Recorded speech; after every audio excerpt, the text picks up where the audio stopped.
Magic Johnson was one of the handful of players in NBA history that could dominate the game, rewrite the rules, and stay remaining a legend. From the moment he stepped into the NBA, he stopped being just a point guard, and he became a revolution. A 6'9" floor general who could pass like a guard, rebound like a forward, and flash you the friendliest smile while absolutely destroying you. Magic didn't just play basketball, he performed it.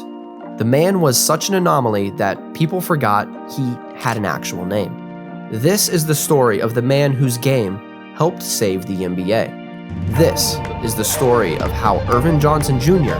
became Magic.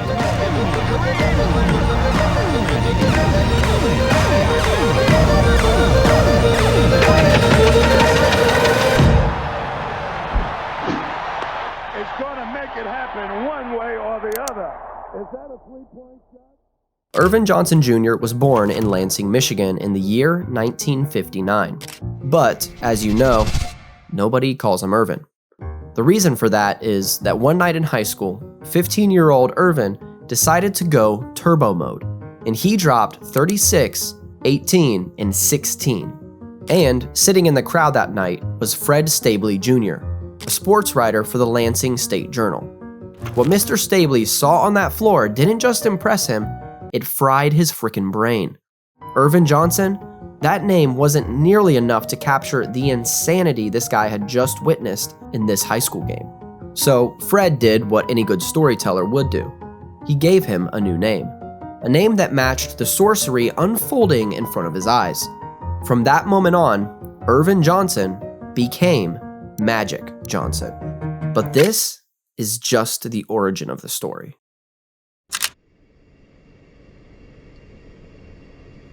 In my opinion, one of the most iconic things in NBA history is that smile. Magic probably has the biggest and brightest smile in all of sports history. A smile that could light up an entire arena, a smile made for the best showman. But don't let it fool you. Behind that perfect grin was one of the most ruthless killers the NBA has ever seen. Most legends will intimidate you by scowling, mean-mugging, barking trash talk, but Magic, he'd rip your defense apart while looking like he was auditioning for a Colgate commercial. He didn't just beat you, he beat you with joy. And honestly, that might be more disrespectful than a straight-up dunk in your face. And the thing is, you couldn't even hate the man, because how do you get mad at a dude who's cooking you and looking like your best friend at the same time? Because here's the thing, Magic Johnson's smile wasn't something he developed in the NBA. He's had it ever since he was a kid. Whether winning or losing, that grin was always there. Back in Everett High, Magic's high school, his smile lit up the court just as much as his game did. He was literally playing for joy, and that joy was contagious. With Magic leading the way, Everett High went 27-1, as he averaged an easy 28.8 points and 16.8 rebounds per game in high school. You know, almost as good as my high school numbers. But when it mattered most, he carried them to an overtime win in the state championship, giving the school its first ever title. College ball, same Magic, same smile. Then came 1979, the NCAA title game. Michigan State versus Indiana State. Larry Bird was stone-faced. Magic was grinning. But behind that grin, ice frickin' cold. Magic beat Bird, won it all, and ignited the greatest rivalry that basketball has ever seen. And with that win in college, it was official. Magic was a menace, smiling his way through and dog-walking the competition. But as dominant as he already looked, this was still just the prologue.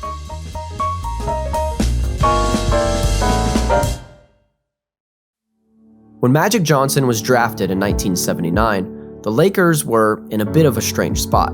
Sure, they were still competitive, still a great team, but it had been 7 years since they last won a championship.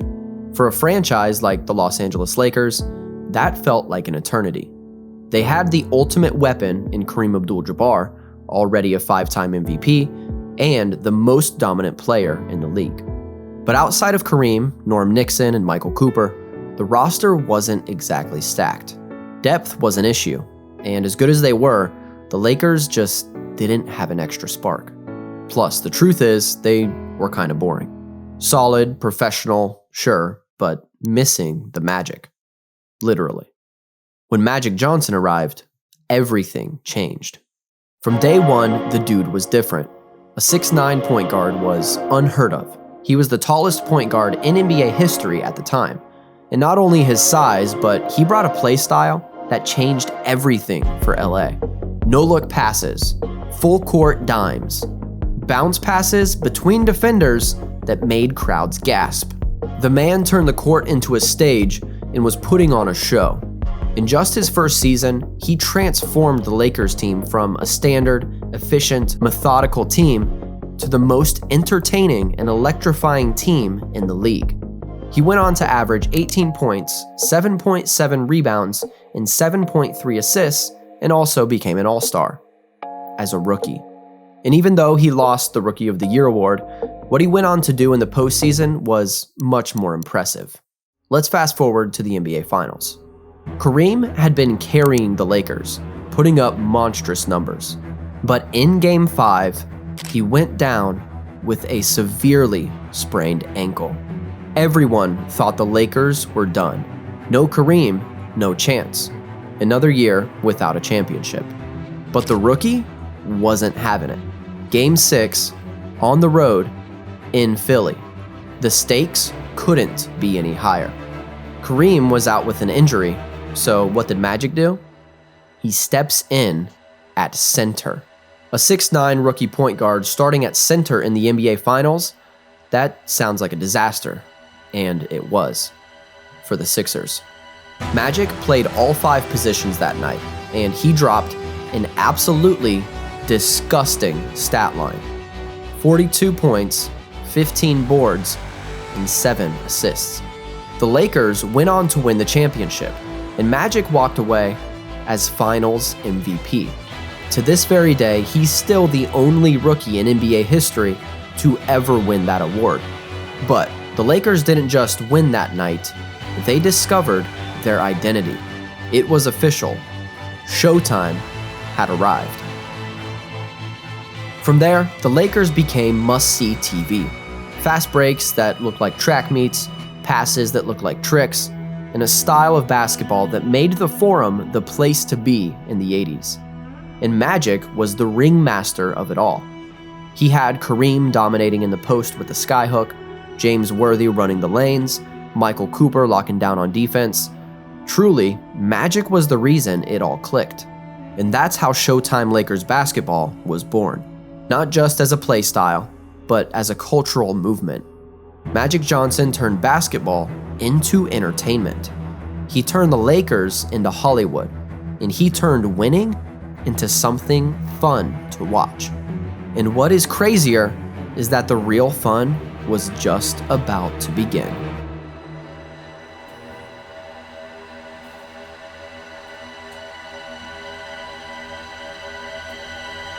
When Magic Johnson and Larry Bird first clashed in that 1979 NCAA title game, nobody could have predicted that the clash of those two 20-year-olds would go on to literally change basketball history.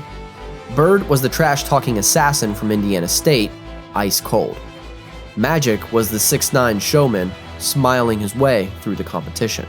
It was a collision of two worlds, and in college, Magic came out on top, leading Michigan State to victory.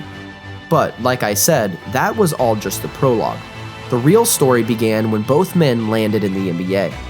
Magic with the Lakers, Bird with the Celtics. Two franchises already soaked in history, two coasts that couldn't be more different, and two stars who couldn't be more opposite.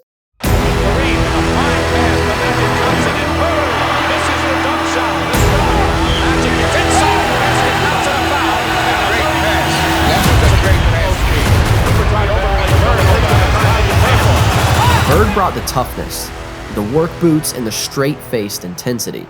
Magic brought the flash, the glamour, and the flair. And together, these two resurrected the NBA. Before Magic and Bird, the league was struggling.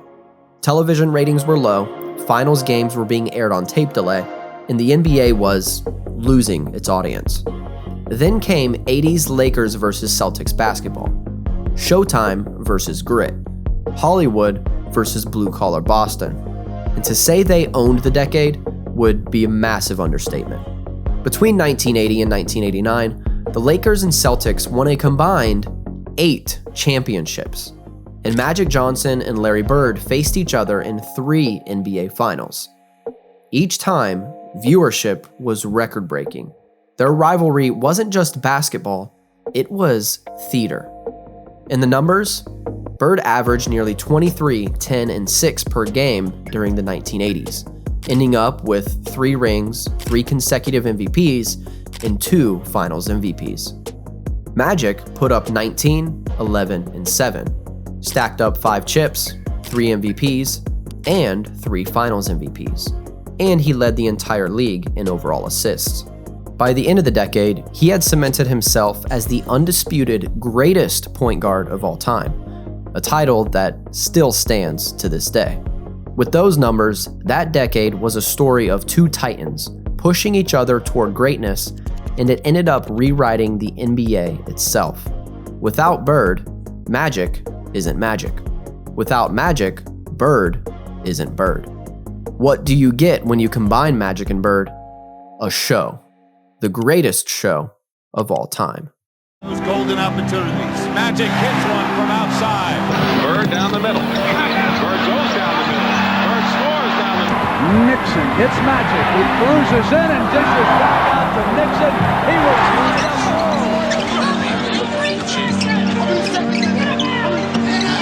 That fake. Don't get the rebound of Magic. 3 on 2. He's in the middle. To the right and over. Pass is gone. 20 to the pass to Bird. Oh, what a pass. Rebound off. Rambus has got it to Magic. Magic under the green. What a pass. He scores. The thing is that all shows must come to an end. And as great as it was, even Showtime had to face its final curtain. The end began in 1991. Just as Magic Johnson and the Lakers were looking like feared contenders in the playoffs, out of nowhere, the world was stunned. We are still waiting, and obviously the anticipation is getting worse and worse. We would like to get an answer sooner or later. Quickly tell us what is going on here. It is a very tense place. Because of the HIV virus that I have attained, I will have to retire from the Lakers today. The dazzling career of one of the world's best-known athletes is over. I saw the heartbreak of some of the kids that idolize him, and so it's a tragedy. I am going to go on, I'm going to beat it, and I'm going to have fun. Okay, so thank you again, and I'll see you soon.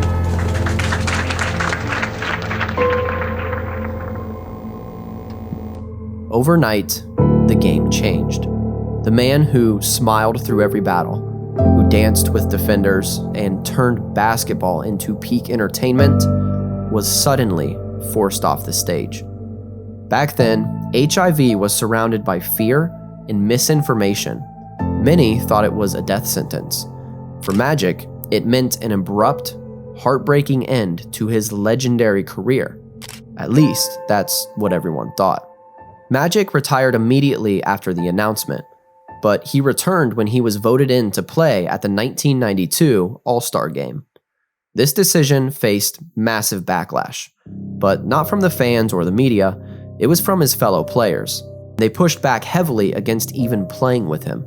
Despite all of that, Magic's team dominated, and he led the West to a 153-113 win and was named All-Star MVP after dropping 25, 9, and 5. He was then selected to play in the 1992 Olympics with the legendary Dream Team, the team which bulldozed through the entire Olympic competition.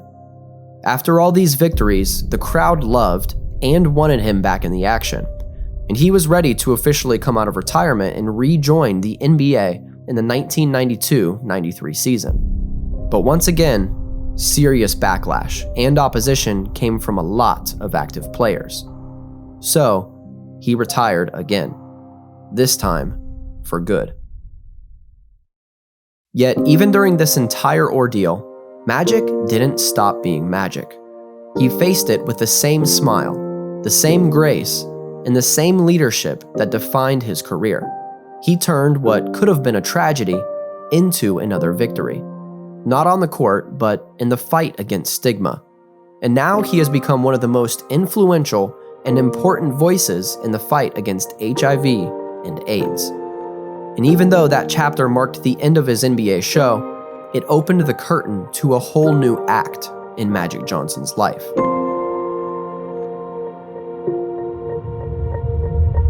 You see, Magic's career was never just about basketball.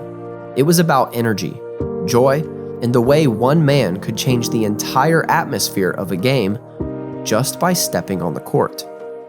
And even though he reached the peaks of basketball greatness, his real legacy was in how he redefined what it meant to be a point guard.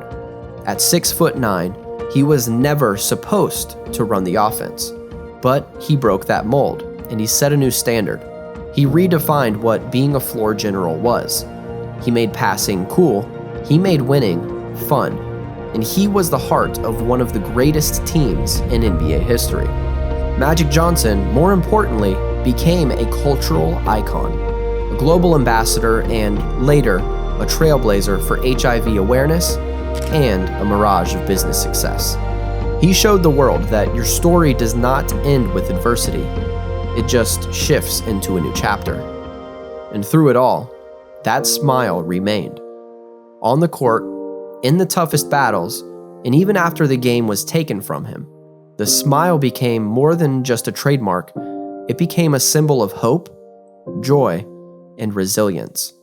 And that's why, no matter how much time passes, we will always remember him not just as Earvin Johnson, but as the man who truly lived up to an impossible name, the man who became Magic.